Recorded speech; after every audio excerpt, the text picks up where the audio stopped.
Hey friends, it's your pal Mike Shea from Sly Flourish. Today, we are going to be taking a look at Shadowed Keep of the Borderlands, an adventure written by Raging Swan Press.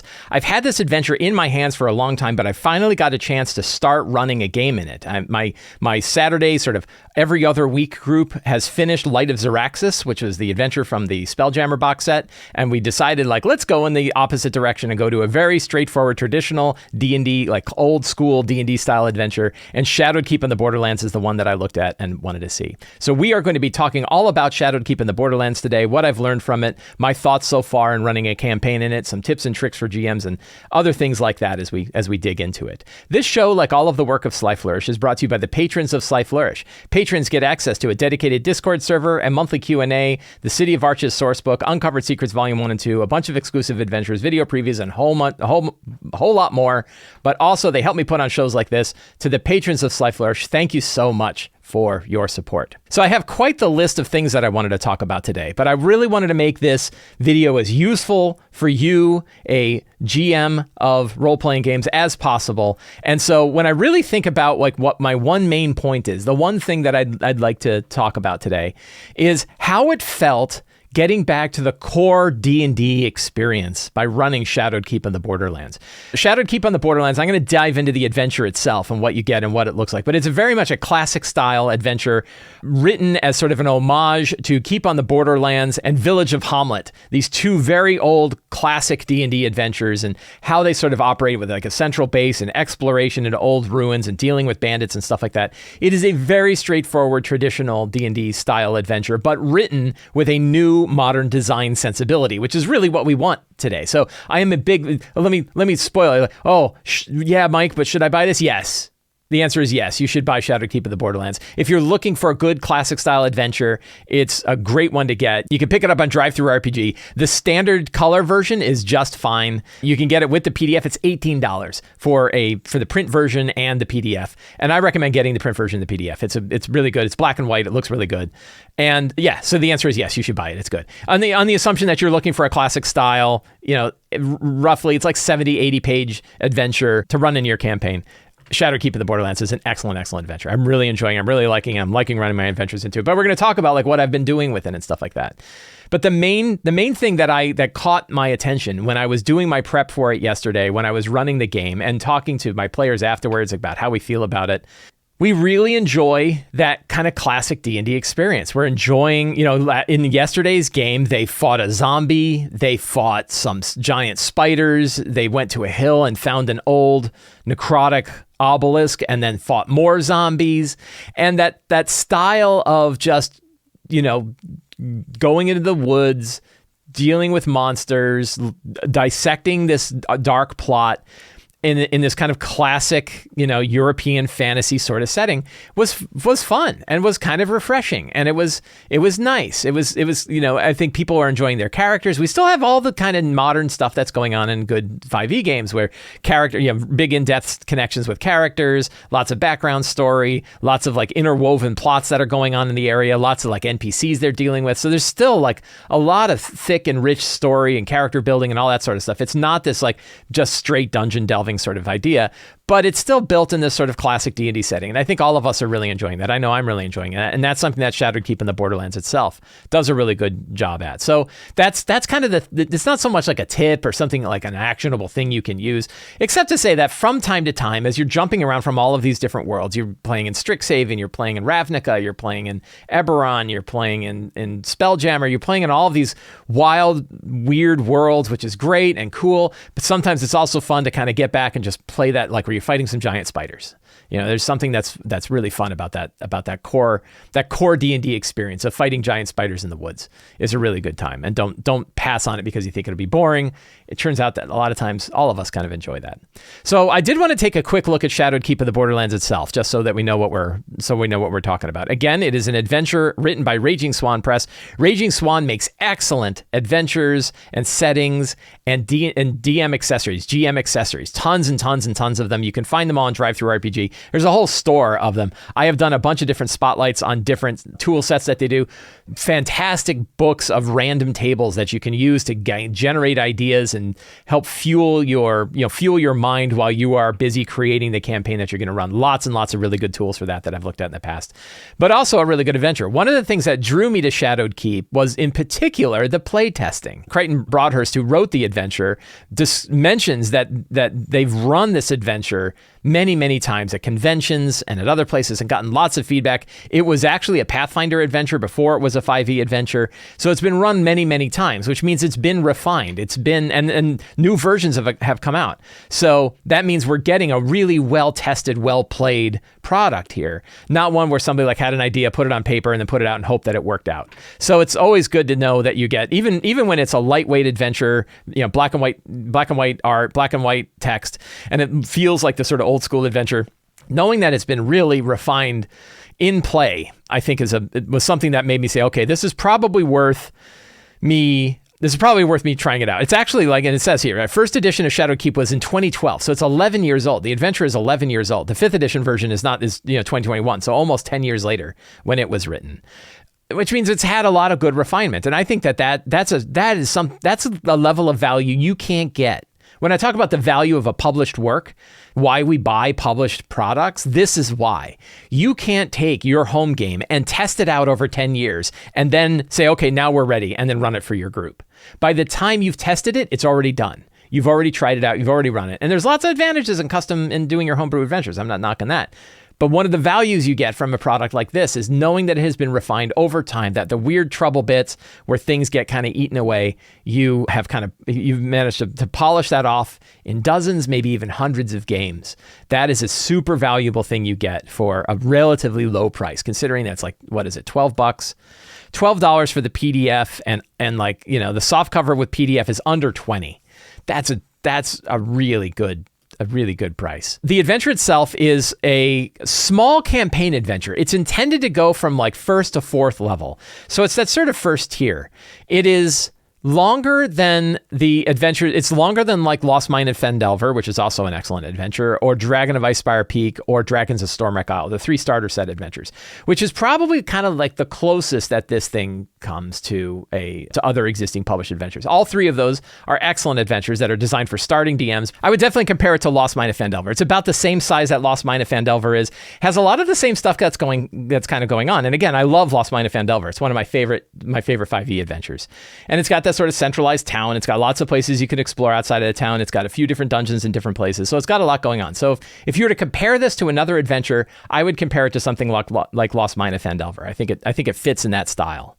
And it starts at 1st level. Now, one of the things for my own campaign is I'm already like thinking well past 4th level. I think that I've got a bigger plot line that I kind of came to me while I was running this, and I've already dropped in the seeds for this bigger campaign plot line. So I'm already like running past what's in the adventure itself. My characters are in places that aren't in this adventure at all, exploring a plot line that's not in the adventure at all. But I'll get to like why that's okay and why this still helped when I've already gone off the path and run it myself. So the book itself has the village of Dulwich. It's got a whole thing about how the adventure begins, the background for the location, this whole sort of plot line about this old adventurer and his family who built this keep, and then it got overrun by goblins and orcs, and then he and everybody were killed, and then bandits have been taking over, but there's a bunch of like cellars and subcellars and dungeons below. Some of them have goblins in it, but some have like undead horrors, yada, yada, yada. A lot of different stuff that's going on. But a big piece of the book is set around the town of Dulwich, which is a pretty good sized town, a pretty big town. And running towns can be pretty hard.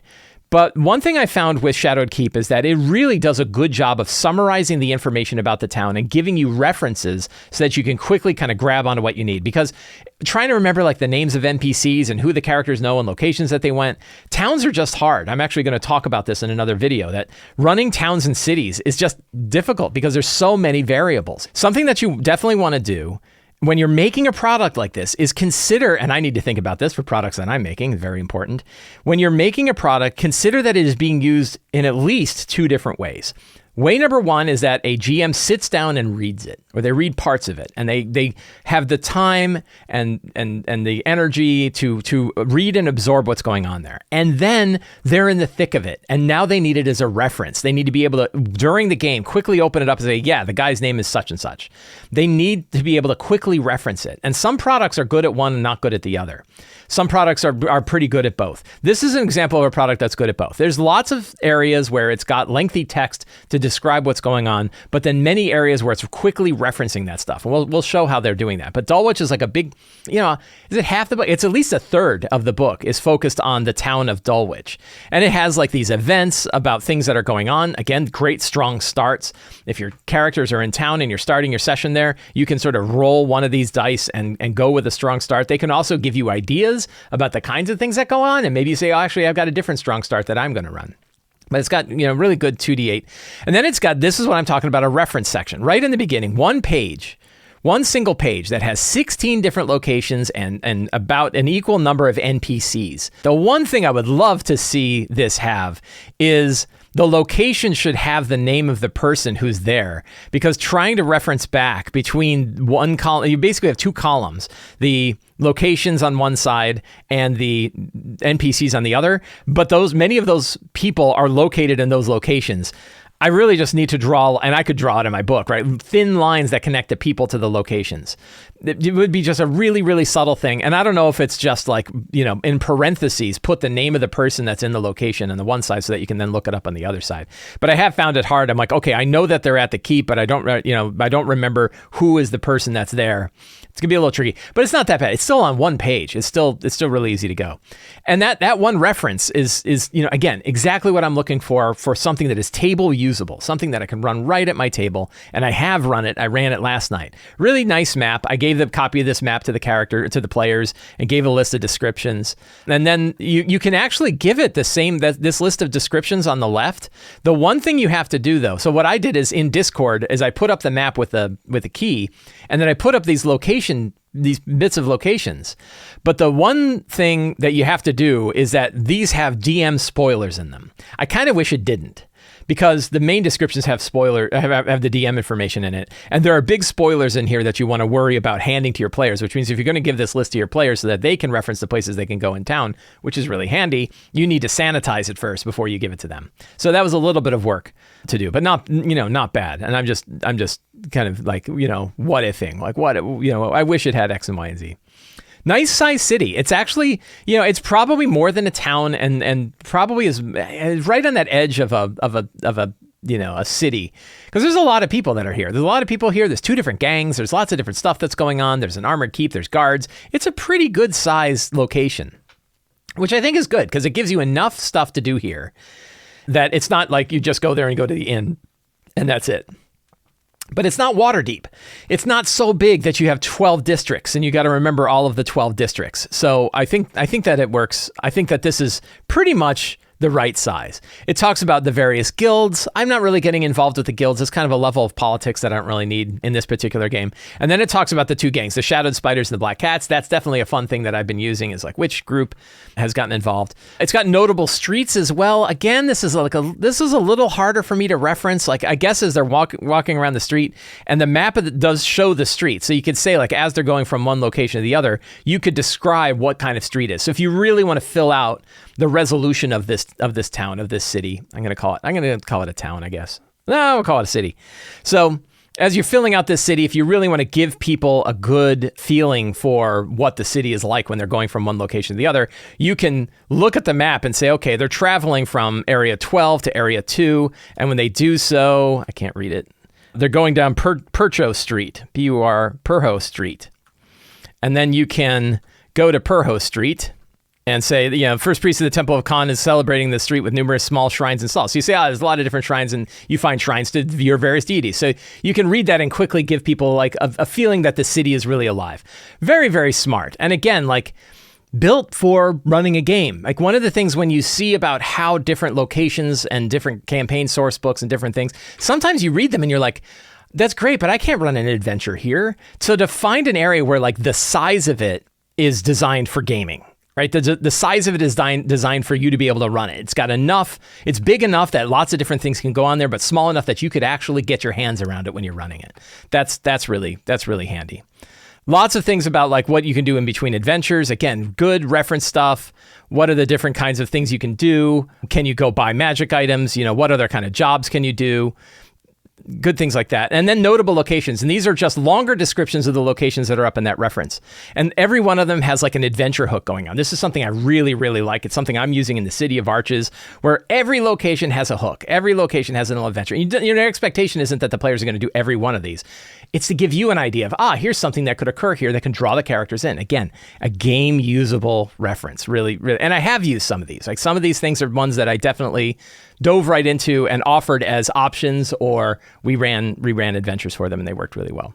So lots and lots of cool locations. So then we have the outside of the city. It has like a nice region. It talks about this area of Ashlar, which is sort of the house setting for many of the work that Raging Swan does. You really don't need more than what's in this book, though. So even though the book says like, hey, you can do these other things, you don't really need that much more. This is a good map that you could use to give an area, to offer up a lot. And you could fill in the blanks. Like when you read an area and you're like, I don't really know what's in that area, you can make it up. If you have a character that's got a different origin, a different species from a different place, you can say, maybe you're from this area over here. Maybe you're from these mountains. Maybe you came from the Forlorn Isle where it came up. And that gets into one of the areas where I think I made a mistake when I ran my campaign, but I'll deal. Then it's got the whole surrounding area. So again, sort of places that you can explore. And this is what makes it almost a source book, right? It's really like a focused source book.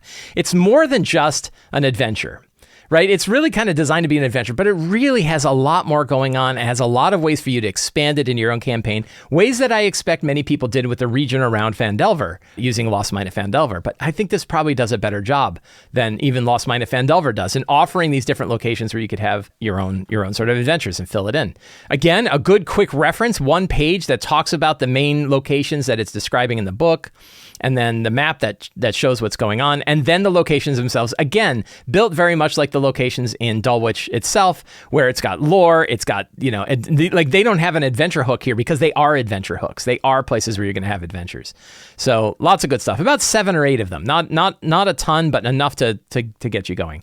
And then there's the Shadowed Keep itself, which is more of your multi-level. It's not a mega dungeon. It's just a regular dungeon, but it's got multiple levels going on, multiple factions going on, probably 2 or 3 different levels of things. Again, easy to summarize, beautiful black and white art that kind of goes back to that classic style of D&D.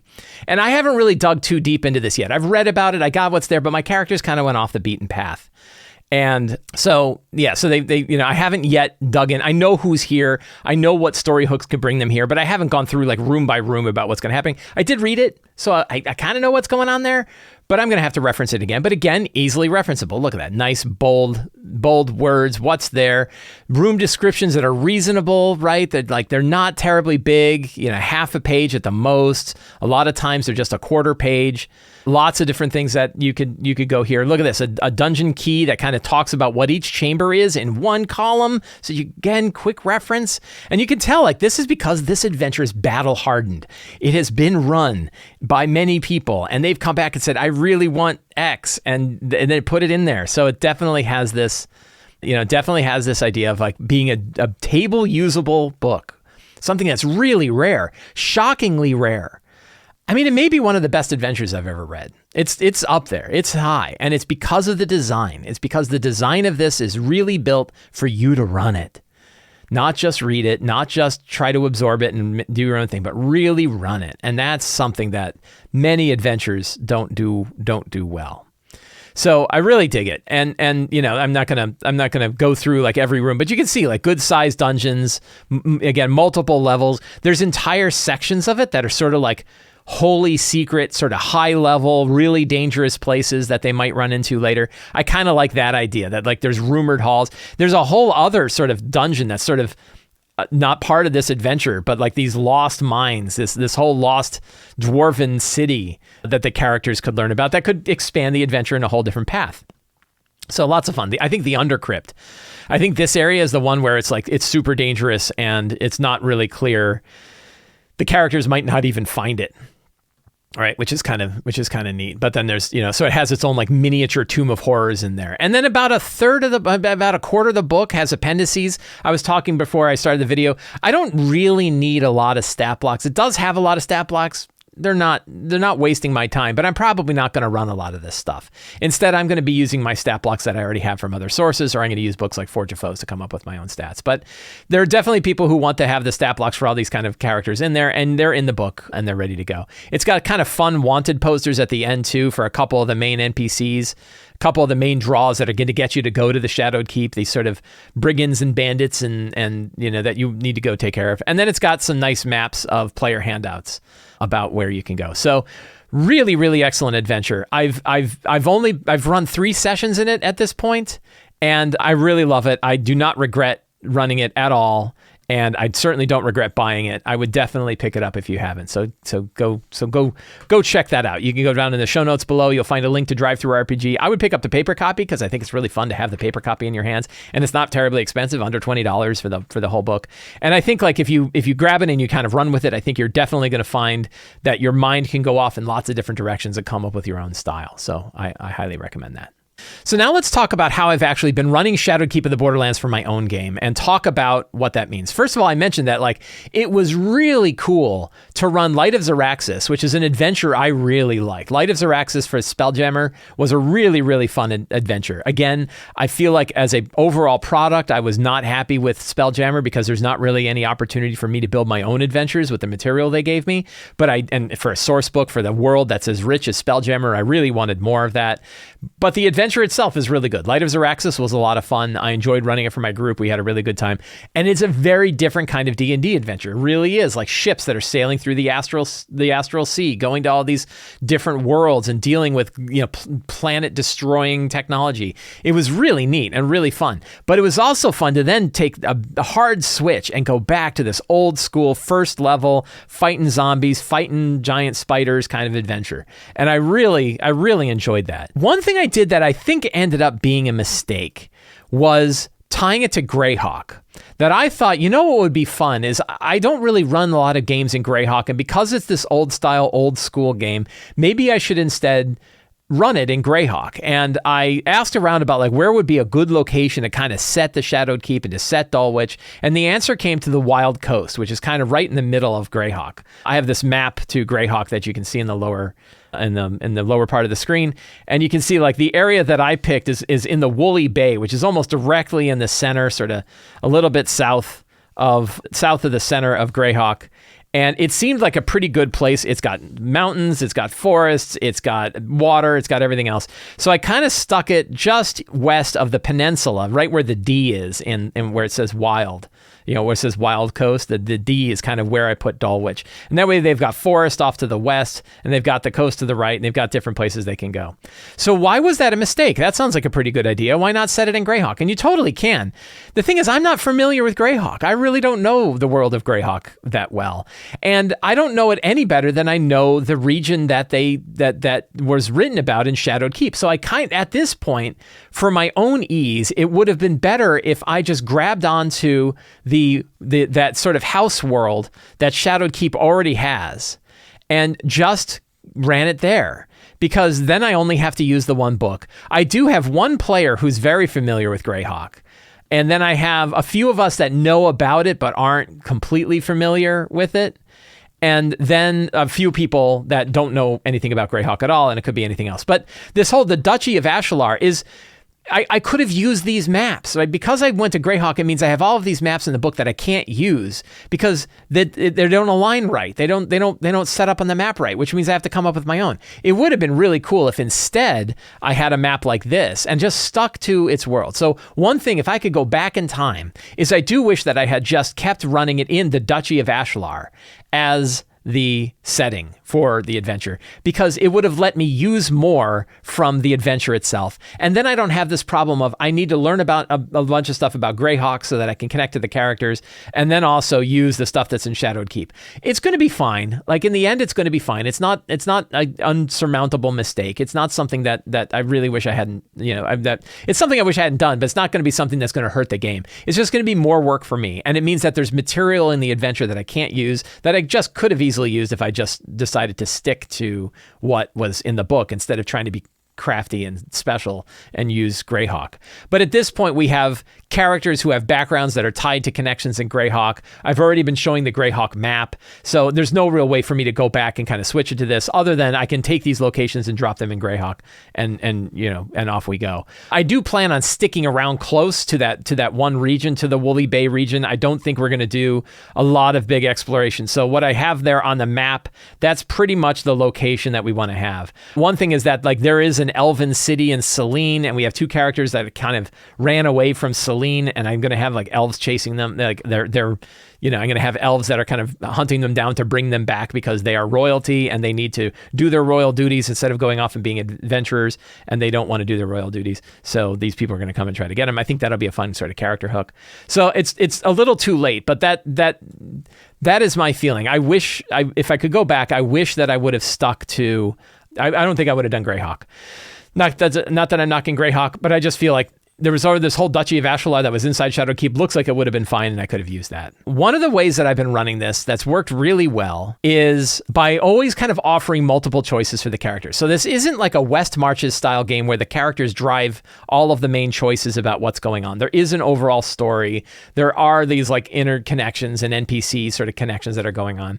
But a lot of times I've said things like, okay, you now have 3 different options about the future path. You could learn more. You know that there's an old crypt in the cemetery where undead have been coming from. Do you want to go and investigate that old crypt? You also know that there's these sewers beneath Dulwich, and inside of those sewers, people have been disappearing, and that is an option. You also know that there's these bandits out in the Shadowed Keep, and people have put out a reward for the bounty of going and dealing with these bandits. You know that that's on the Shadowed Keep. And then there are these strange monoliths that have been bursting out of the ground in the outreaches of Dulwich. Not within about a half day's journey of Dulwich, these monoliths have been bursting from the ground.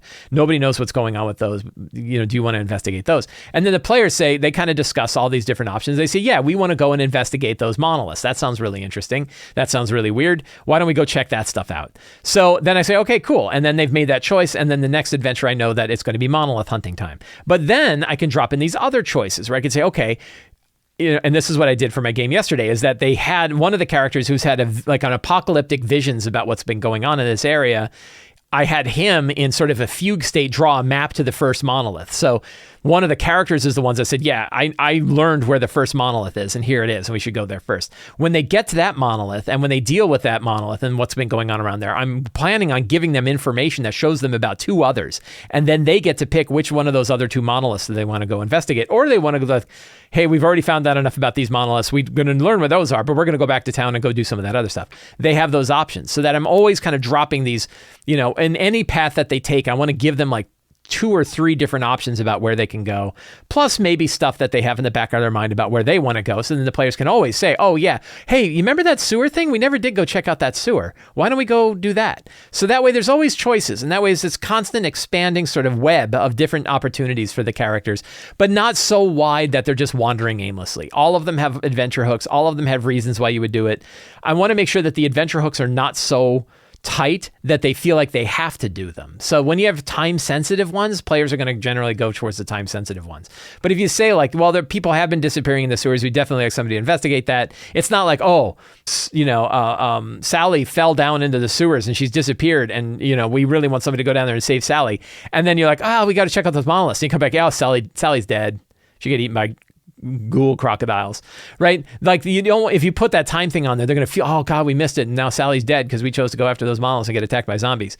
So instead, you want to make sure that those hooks are not so important that you're just railroading, right? Even though you have these other options, you're really saying, yeah, but this is the right option. So you want to worry. I worry about that, and I consider that when I'm putting these things in there. Then the other thing is, I immediately started homebrewing this campaign, that even though I'm running Shadowed Keep, and as much as I love Shadowed Keep, immediately I had this other sort of storyline. And I started off by, I think I was rolling a random monument for the place for them to start their group. And I rolled a monolith. And I was like, oh, wouldn't it be cool if there's a monolith? And I was like, and then just offhand, I was like, what if the monolith is really old, but the fact that it burst out of the ground is relatively new?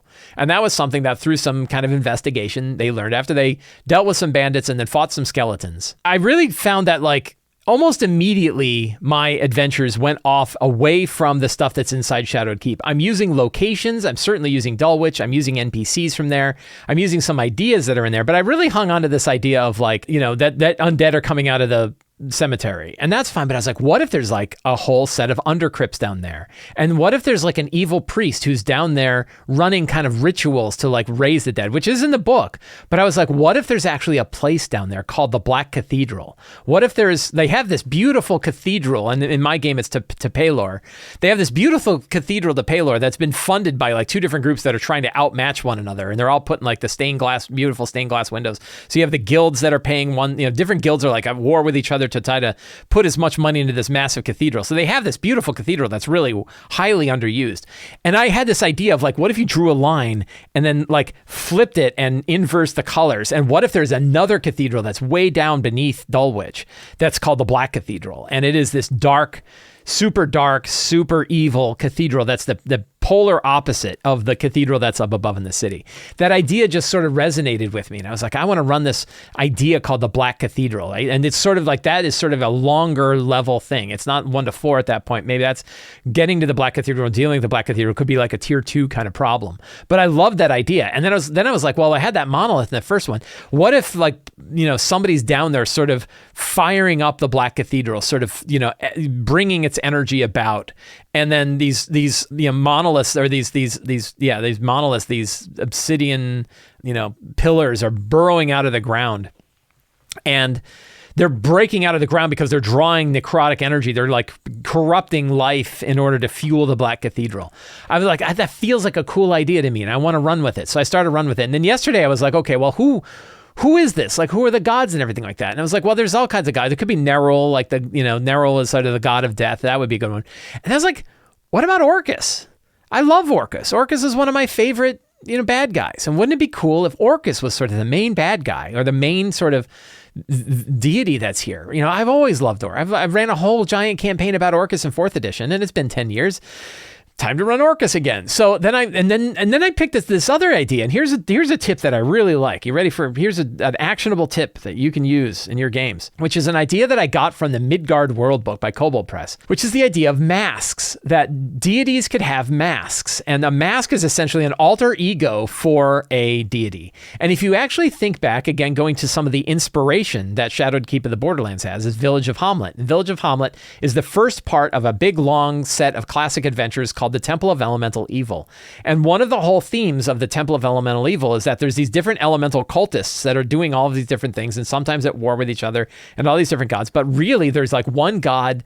There's the Elder Elemental Eye, Thar-Zadun, who's sort of the key to connecting all of these things together. And Thar-Zadun is really like the central hub of this. And the elemental, the sort of temple of the elemental cults are all sort of different warring masks that are all kind of worn by the same super powerful Elder Elemental Eye in the beginning, in the deepest reaches. And I thought, like, what if you did the same thing with Orcus? Like, what if there are all these different gods, and there are these different views, these different sort of names for these deities, but they're really all, if you scrape down and you get down, they're really Orcus is what's below, and they don't know that they're worshiping Orcus directly, but they're kind of bringing it in. I'm like, that's kind of a cool idea. And what if the Black Cathedral is a citadel with a portal that is getting fired up in order to try to draw Orcus into the world? Like, that would be a really cool idea, right? I think that would be really fun. Now, I've run Orcus in other 5th edition games. Orcus played in Out of the Abyss, but it's been a while, and I just like Orcus so much. He's one of my favorite. He's probably my favorite of the demon princes, and of the dark gods, etc. Like, Orcus is always good. I could use Nerul, who is like a god of Greyhawk specifically, but I think Orcus would be fun. In fact, maybe you throw Nerul in there as like they're a competitor to Orcus, and that might, you have sort of an evil group that is working in line with you to try to stop the thing with Orcus. Might be a fun thread to throw out there. But you could tell, like, I immediately just went with my own direction. They had these sort of, obelisks that are popping out of the ground. The characters are going after the obelisks. They're dealing with that, and then building my own way. Now, one thing that has been instrumental in helping me create these homebrew ideas and just run with them as I've been running Shadowed Keep are, of course, maps by Dyson Logos. Dyson from Dyson Logos has been has more than 1,000 maps available on their website. Wonderful maps that go back for decades. and just all of them you can just kind of look through, scroll through, grab the one you like and say, yeah, that's a map I want to use. And I did that in my Shadowed Keep game. So you can see, like, I've been using Dyson maps for all of these. I'm like, oh, there's a well, the Well of Hope's Alley is a well that's in there. But like, what if we had a map that was associated so that they go down into the well, I know what the map looks like. And I grabbed a Dyson map and threw it in there. And it was really quick for me to fill out a lot of these locations. There's a place called the Banshee Tower, which is another location that I want to have. And I just pulled up a Dyson map and threw it in the Banshee Tower. The crypts of the Shunned Valley, right? I have this whole area called the Shunned Valley on one of these crypts. And I was like, oh, this would be cool. Like, what if there's, a couple layers? It looks like I got 2 different maps. I'll have to pick one of those. So, I really like this idea. There's Dulwich. There's the Dulwich Cemetery, right? The Dulwich Cemetery. I'm like, I want to have a whole set of tombs and everything beneath it. And so what it lets me do is like really fill out this adventure with, and I mean, I could run forever in this place, right? 1,000 dungeon maps available. And, I'm not going to run them all, but like every time I'd like to run a location, it's like, well, put a little dungeon there, drop in a little dungeon. And so I did one for the game yesterday that they didn't get back to. So the Black Harbinger is one of the masks of Orcus. And this idea is that the Black Obelisk is there and there's a bunch of undead, and they're going to find out that there was a cultist who used this place, raised this obelisk, and then went into some nearby caves to kind of research the thing while the undead are kind of burrowing out. And this Nakarta Dreadwind, who I wrote as deceased, but they might not be. So I grabbed this map that said, okay, now I have these nearby caves that they can go into. And I jotted down some things that might be in those caves. And the players didn't even get here yet. They're really still outside. But next session, they're probably ready to go. And the nice thing is I already have a map and everything ready to go for them to explore this dungeon. So what has helped me considerably in being able to kind of build out this campaign the way I want to build it is that I can get ideas from Shadowed Keep of the Borderlands, mix it with some of my own ideas, like the idea of a cult of Orcus that's trying to get Orcus back in the area, this vision of a black cathedral.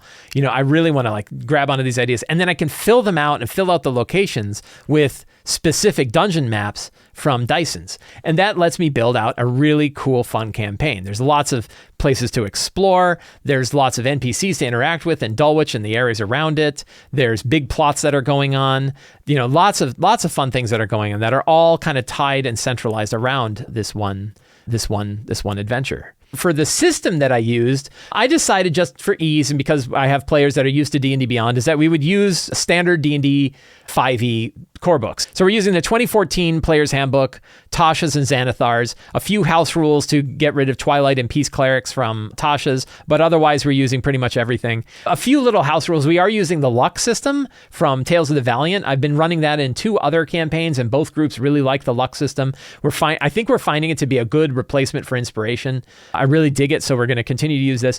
But the reality is, for this style of campaign, we could have used many different systems. We could have used Old School Essentials, would fit very well with this. The Shadowdark RPG, I think, would work really well with this. The style of this adventure and the style of Shadowdark really seemed to match a lot. I was actually looking at Shadowdark side by side with it, thinking like, man, this would have been fun to use Shadowdark for. Knave is another super lightweight, old school style adventure. I think Knave would be good. I don't know if you would run like a super long Knave campaign in it, but you could. Level Up Advanced 5e would also work really well. I could very easily have used Level Up Advanced 5e, and probably Tales of the Valiant would have worked as well. So any of kind of the classic styles, I'm sure, and it was built for Pathfinder. So if you're a Pathfinder player and you want to use Pathfinder, there is a Pathfinder version of Shadowed Keep of the Borderlands that you can use, specifically written for Pathfinder. So really, any of this kind of standard fantasy RPGs, I think, could work well. You could certainly use like Dungeon World, if you wanted to go with a more story-focused version and use Dungeon World for it, you could certainly do that too. So, lots of different RPGs that I think would fit very well with this sort of classic style. Somebody brought up before we started, which parts can you scrape from something like Shadowed Keep and use in your own adventure? And again, this is a lot of times how people use these published works, is they don't really run them directly. They instead steal parts from them and run with them. What are the parts that are most easily scrapable for parts? And one thing that I think gets overlooked with published adventures is that sometimes the most scrapable part, the part of an adventure that you can grab and run with and run on your own, is the general idea of the adventure. We don't really think of that as like a scrapable part. We're usually thinking of something crunchier, like, oh, I can use the monsters, or I can use magic items, or I can use these other parts. But a really scrapable part of a published adventure is the general idea. And part of it is because sometimes we have either so many ideas that we don't know which one to go with, or we really can't come up with a good idea for just running our homebrew adventure from nothing. And sometimes we need just a kick in the right direction, just something to kind of push us in the right direction to say, yes, that's an idea for an adventure. And I think that Shadowed Keep really did that for me. That when I picked up Shadowed Keep of the Borderlands and I started reading it, I was like, oh, okay, here's this city and here's this general idea. Let me go with this. And it gave me a starting location. I just ran with it. And then now I'm off on my, oh, what if it was this? What if it was that? What if there's a Black Cathedral? What if there's a group of Orcus cultists that are trying to bring back Orcus? What if there's multiple group of Orcus worshippers, but they don't even know they're all worshiping the same. I get all these ideas, but they're all built from this one concept. So I think probably the most scrapable concept one of the most scrapable components of a published thing is just an idea that you can grab and run with. I think that's really, really good. It really gives you a kick in the right direction. Locations, of course, are very scrapable from published adventures and published campaign settings. You can grab cities or towns. You can say, okay, I'm going to use the city and town, but really we're going to go in other places. Again, Dulwich, you could grab that city of Dulwich, which I think is a really, really good adventure and campaign usable town or city that you can grab it and run with it, I think is a really good way to grab something and go. But also you can grab other locations, those short location descriptions that are in Shadowed Keep that kind of describe what's going on where, these sort of 2-3 sentence descriptions of stuff. You might just grab that and go with that. You can just grab these things. Like, oh, that's a really cool idea. I'm going to flesh that out. I'm going to add my own maps. I'm going to add my own storyline. I'm going to add my own monsters. I'm going to add my own treasure. You can build these out into multiple sessions from 2 or 3 sentences. And I'll tell you, a good sign of a campaign source book that makes it really usable is when I read a location description and say, I could build an entire set of adventures there, right? In 3 sentences, they managed to grab me enough that I could see an entire adventure or campaign coming from there. I saw that with Ghosts of Saltmarsh. There's a whole section about sort of the outskirts of the Saltmarsh region, and they have this whole storyline about this wood, and there's like a 20-level campaign just in those woods, right? Just nearby. You read the description of it, and you're like, I could build an entire campaign out of that. And that idea of is there enough material to build an entire 4-year campaign out of the idea that just comes from 6 or 7 sentences? That's really cool. And that's something I think you can get from good published settings offer that. The Midgard World Book. I don't know how many campaigns you could pull out of the Midgard World Book, but it's a lot. You could certainly play campaigns weekly for the rest of your life with just that one book, from the ideas that come to you from just that one book. So those locations I think are really big. And of course, NPCs and adventure hubs. The NPCs are always something you can grab. Oh, I really like that idea for that character. I'm going to grab that character and drop it in my game. That's certainly something you can pull. But I think that the main things that you can get from a published setting that you could strip out of it and run in your game are general ideas and concepts, just getting you that kick in the right direction. Oh, that's a good idea, but I have my own ideas for it. That's totally cool and totally a good way to go. Specific locations, so you can say, oh, especially like a starting location or an adventuring hub like Dulwich or like Phandelver, that you have these places where these adventures take place. Those are really good. And then these adventure locations that you can pull out of sources and say, oh, I want to build my own whole adventure there. But then if you do have other locations where they have filled it all out, big dungeons with maps that are keyed with lots of locations, you could grab those dungeon maps and pull those out and drop those somewhere else instead of where they have it in the adventure. So there's really a lot of scrapable stuff that you can get out of a published setting, which is why I am so big on them, why I think published settings are a really good value for the money that you spend. I really like them.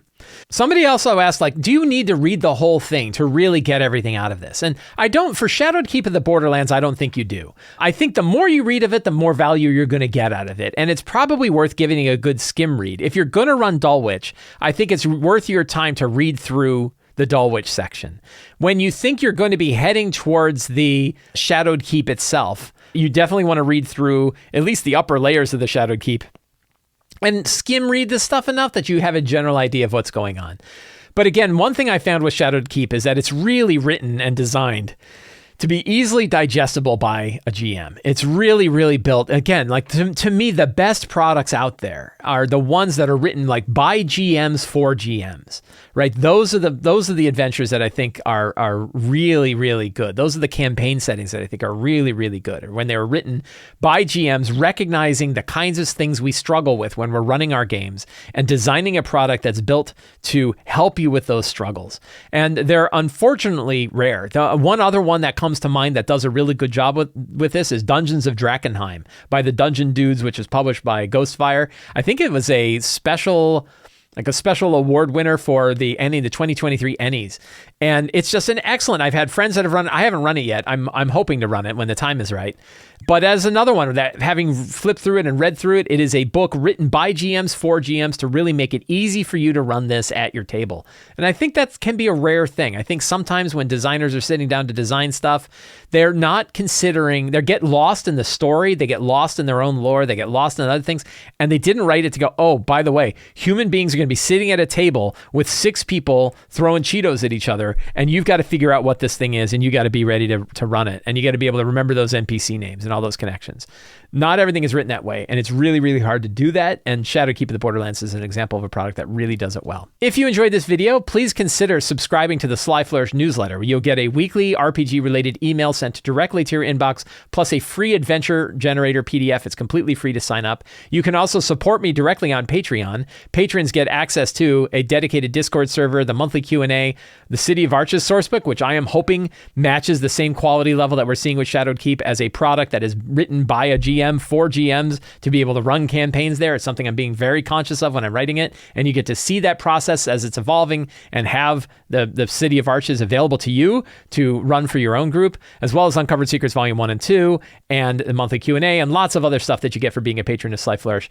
And you can also pick up any of my books, including Return of the Lazy Dungeon Master, the Lazy DM's Workbook, and the Lazy DM's Companion on the Sly Flourish bookstore. Links for all of that are in the show notes. Thank you so much. Have a great day, and get out there and play an RPG.